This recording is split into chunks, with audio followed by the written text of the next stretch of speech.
She said, "If you don't trust me hanging out with my ex every weekend, maybe we shouldn't be together." I looked at her and replied, "You're absolutely right." Then I pulled out my phone and accepted the London job offer I'd been declining for months, the one worth £130,000 with a full relocation package.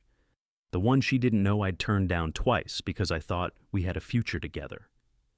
I'm Ryan, 31, senior financial analyst at one of the Big Four consulting firms. I'd been with Jade, 29, for 3 years, living together for one in my downtown apartment. Everything was solid until her ex Dylan moved back to town 6 months ago. Suddenly, she had book club every Saturday, except book club was just her and Dylan at his apartment catching up and maintaining a friendship. When I first expressed discomfort about these weekly meetings, she hit me with the classic manipulation and playbook. "He's just a friend now. We dated for like 2 months 5 years ago. You're being insecure. If you were more confident in yourself, this wouldn't bother you." Fine. I tried to be the understanding boyfriend. I had my own career to focus on anyway. Then book club became Saturday and Sunday brunch. Then Friday movie nights got added because Dylan was going through a tough time with his dad's health. She'd spend 12 hours every weekend with him while I worked on quarterly reports and client presentations.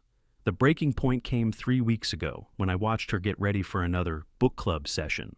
Hair professionally styled, new dress that cost £200 according to the credit card statement I handled, and the Tom Ford perfume she never wore for our actual date nights. "You sure you don't want to skip today?" I asked calmly. "We could check out that new Korean place downtown. I made reservations." She rolled her eyes while applying lipstick. "God, Ryan, we've been over this. Dylan and I are friends. If you don't trust me hanging out with my ex every weekend, maybe we shouldn't be together." I looked at her for a long moment, analyzing the situation like I would a financial model. The cost-benefit analysis was suddenly crystal clear. "You're absolutely right. Finally, see, I knew you'd—" "Wait, what?" "You're right. We shouldn't be together." Her face went through about 12 different expressions as I pulled out my phone and opened my email. I typed quickly. "Marcus, I'll take the London position. Can start in 2 weeks. Please initiate the relocation package." What Jade didn't know was that I'd been recruited aggressively for the past 6 months to head up our London office's new financial crimes division. £130,000 base salary. Performance bonuses up to 50%. Full relocation package including a 3-bedroom flat in Canary Wharf covered for a year, and a fast track to senior partner. I'd turned it down twice because Jade couldn't imagine leaving her family. "What are you doing?" she demanded, trying to read my screen. "Accepting a job offer. You should probably stay at your parents' tonight, or Dylan's, your choice." "Are you seriously breaking up with me over this? You literally just said we shouldn't be together. I'm agreeing with your assessment." She started crying, not sad tears, angry ones. "You're being ridiculous. It's just friendship." "Cool, be friends. I'll be in London." She grabbed her purse and stormed out. "You'll regret this." 20 minutes later, my phone exploded with texts. I didn't respond. Instead, I called my lawyer James, who I'd kept on retainer since starting to accumulate serious assets. "James, I need you to review my apartment lease and confirm my ex-girlfriend has no legal claim to residency. The one who never officially moved in, who insisted on keeping her parents' address for mail to avoid city taxes. That's the one. She has no claim. Want me to draft a formal notice anyway? Please. And can you recommend a good moving company for international relocations?" While Jade was at Dylan's, and I knew she went straight there because she posted an Instagram story from his couch with wine and the caption, "When life gives you lemons," I was strategically planning my exit. I submitted my 2 weeks' notice to my current office, started the visa transfer process, and began inventorying assets. My financial position was something Jade never fully understood because she never asked.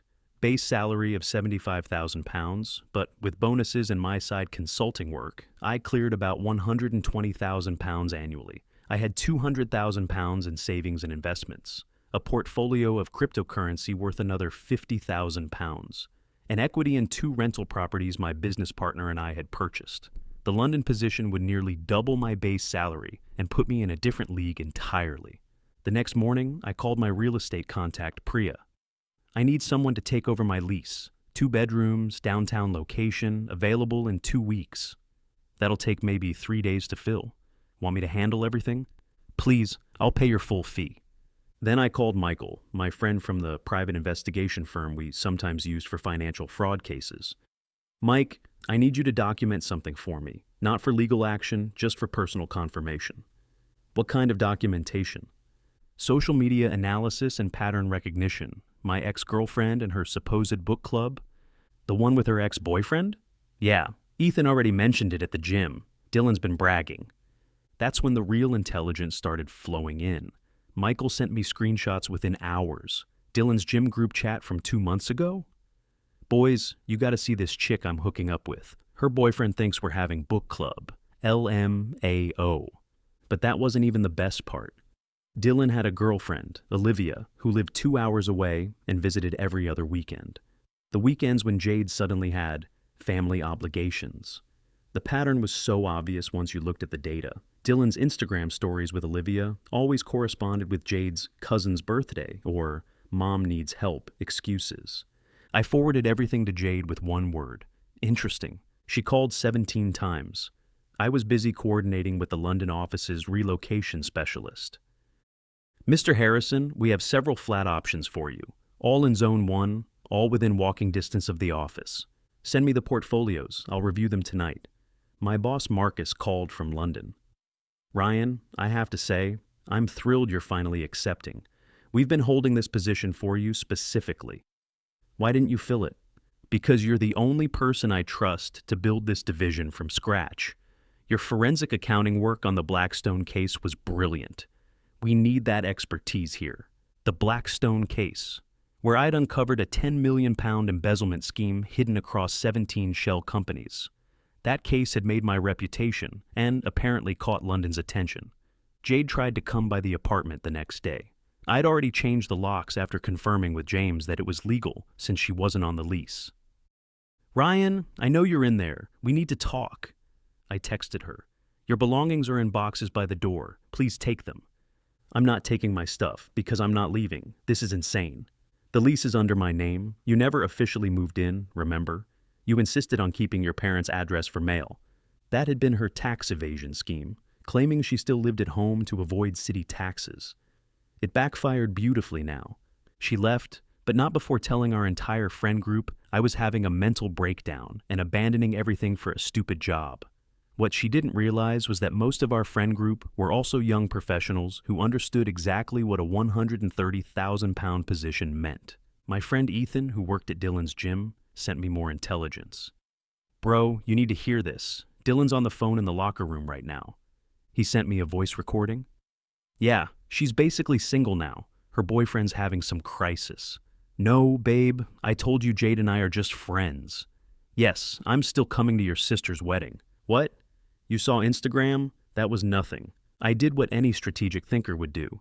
I found Olivia on LinkedIn. She worked for the state tax department, ironically enough, and I sent her a professional message. Hi, Olivia, you don't know me, but we have a mutual acquaintance in Dylan. I have some information you might find relevant to your relationship. No obligations, but if you'd like to know the truth, I'm happy to share what I know. She responded within an hour. I've had suspicions. Please tell me everything. I sent her the complete dossier, screenshots, timelines, the correlation between her absences and Jade's book club sessions, Dylan's gym chat messages, everything. I was careful to stick to facts, no editorializing. Her response was swift and decisive. She dumped Dylan via Instagram story, posting all the screenshots with #cheaterliar, #bookclubmyass. Then she messaged me privately. Thank you for the truth. Also, does Jade really claim to live at her parents' to avoid city taxes? Because that's fraud, and I literally work in tax enforcement. I couldn't comment on anyone's tax situation, I replied diplomatically. Of course not. But hypothetically, if someone were to report such a situation, hypothetically, that would be their civic duty.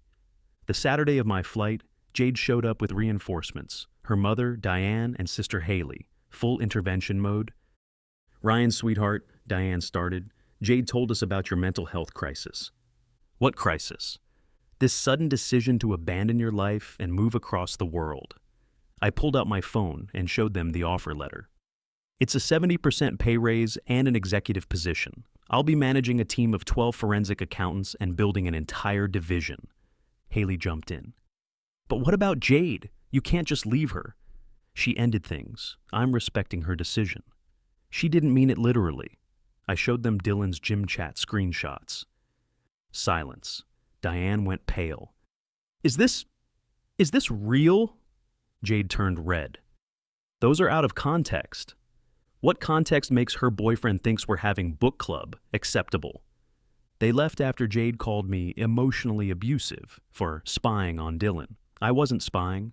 Ethan volunteered the information because he thought I should know. At noon, I posted a photo on Instagram. New adventure begins. London, here I come. The comments were immediate from my professional network. Congrats on the promotion. Well deserved. The London office is lucky to have you. At 2:30 p.m., while boarding, Jade texted. What are you doing this weekend? Can we talk?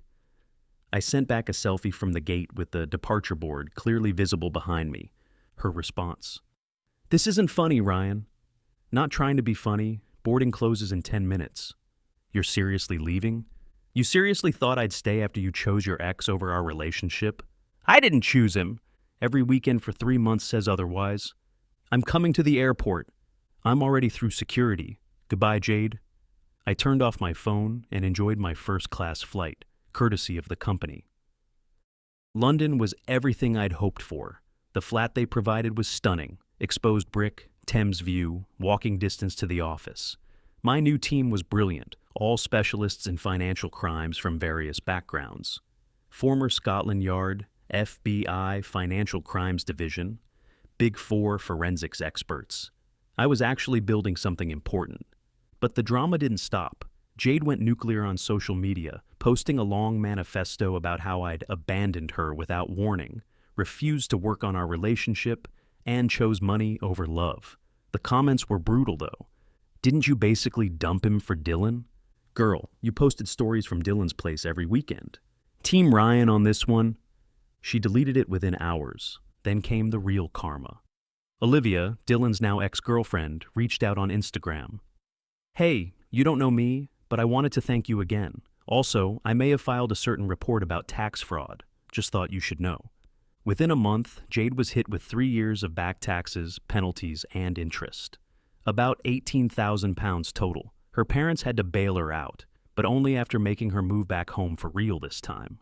Dylan, in an absolutely cosmic joke, took a job in London with a competing firm. The universe has a sense of humor because his corporate housing, same building as mine. I ran into him in the lobby my second week. Ryan, bro, this is Chloe, he said, with a girl who looked about 19. We're not bros, Dylan. Chloe Googled Dylan that night, found Olivia's tagged posts, and accidentally dumped him in the building's WhatsApp group instead of via text. Dylan, I can't believe you're the book club cheater. We're done. 212 residents saw that message. The security guards now call him Book Club when he walks by. 6 months later, I got another raise and permanent position as division head. I'm making £145,000 base with bonuses that could take me over £200,000. I'm dating Aweef, an Irish publisher who finds the whole book club story hilarious and has exactly 0 exes she hangs out with weekly. Jade's last Instagram post was about growing through what you go through and how sometimes the best thing someone can do is leave so you can find yourself. Comments were turned off. Last week, her sister Haley messaged me. Jade wanted me to tell you she's sorry. She's really working on herself now. That's nice. I hope she figures it out. She also wanted to know if you're seeing anyone. Yes, her name's Aweef. She doesn't need book club to be happy. To everyone who said I should have fought for the relationship. Why? She literally told me we shouldn't be together if I couldn't handle her hanging with her ex every weekend. I simply agreed with her assessment and acted accordingly. To those saying I was too harsh, I turned down a life-changing opportunity twice for someone who was cheating on me every weekend while calling me insecure. If anything, I wasn't harsh enough. And to those asking if I regret leaving. I'm making almost double my old salary, living in an amazing city, dating someone who actually respects me, And Dylan has to see me thriving every single day in the building, where everyone calls him Book Club. My only regret? Not taking the job the first time it was offered. Sometimes the best response to an ultimatum is to simply say, "You're absolutely right," and then act accordingly. Jade thought she was calling my bluff. Turns out, I wasn't bluffing. I was just better at strategic planning than she was at deception.